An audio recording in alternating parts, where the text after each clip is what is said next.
Here we go. This is what happens if you get too close. See how it says, warning, hazardous environment, catastrophic system failures. This is where you're going to be fighting to survive. 7 commanders want to travel hundreds of light years in just a few jumps. Today I'll show you exactly how to use the jet cone boost at Elite Dangerous. We'll go step by step. How to find the right settings in the galaxy map and how to plot your course. And then we'll try a White Dwarf first, heading to the famous Jackson Lighthouse Neutron Star.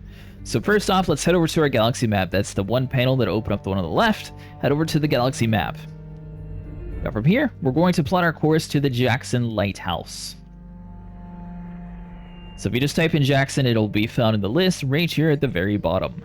It is currently 164.84 light years away, so we'll plot that now. You're going to notice that it says it'll take 5 jumps. Now you're going to notice something a little bit different on the map. See how it's going to be blue from one star to the next star? This is where we're going to be taking the White Dwarf, and then from there we're going to be flying manually over to the Jackson Lighthouse since we don't have any other boosts along in our journey. So to make sure that you are actually selecting that, head over to the settings tab, and you want to make sure you have the fastest routes enabled and have the use jet cone boost enabled. The FSD boost, that's going to come in a little bit later in the video, but we will be going over the different stages during that. So now that we have that, you want to head over towards the White Dwarf. Now the White Dwarf is only going to have a 1.5 times booster, and they have a much shorter range for you to get closer to them. So you want to just skim the outer edges. Try to get as close as possible to that dark blue area, but you don't want to get too close because it will suck you in and start doing damage to your ship.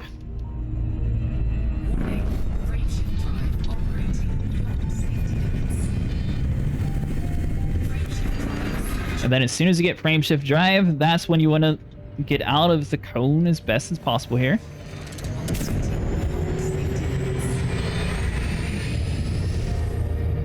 And then you'll notice that our jump range is now boosted much higher than what we were originally. Before we were at 40 and now we're jumping all the way to 56. Now you're going to notice this one looks a little bit differently. It has an actual pulse wave going through it, so it looks much cooler. Now that we've arrived at Jackson Lighthouse, one of the most famous neutron stars near Seoul, officially at the proper Neutron Highway, we can head back over to the galaxy map. We're going to be jumping from the Jackson Lighthouse all the way over to Tau Ceti. Now, the route settings here, this is where it's going to be a little bit different compared to before. So before we had to rely on the jet cone boost to take us to this area, well now we have access to the FSD boost, which is going to greatly increase the distance we have.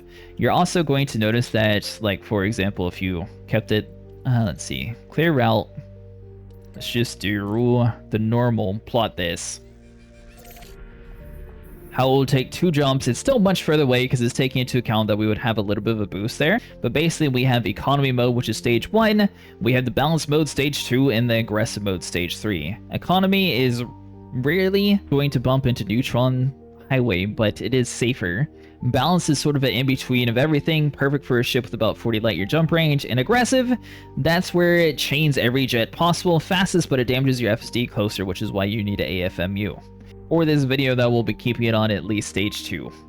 But if you crank it up some using the balance feature, we will have a much greater jump range anyway, so we can put it on the medium stage, recalculate this jump, and you're going to notice that it's going to make it this jump in 1, which this is going to all the way be 171.56 light years from where we currently are.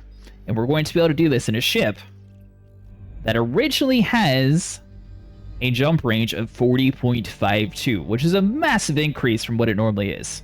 So once again, we want to approach this safely. Now, safely supercharged, you want to be on the outer edge of the jet cone and skim through gently. Also, we learned we want to be kind of close when it comes to aiming at it, since it's a little hard to move your ship around once you get the boost. So try to line up with your destination and skim the outer edges, that way you get the nice, sweet jump range boost.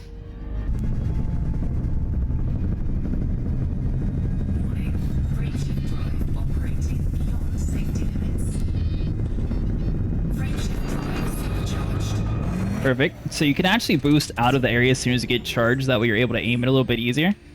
Because that means you already have your jump engaged. I had no clue the fleet carriers could be parked so close to the Neutron. This is so cool. It's super bright, but it's so cool. which means you need to go back into the fastest route and have FSD boost and make sure everything is able to recalculate. That way the game knows that you're still able to make that jump. And by default, it turns this mode off because it doesn't expect you to always have the boost enabled.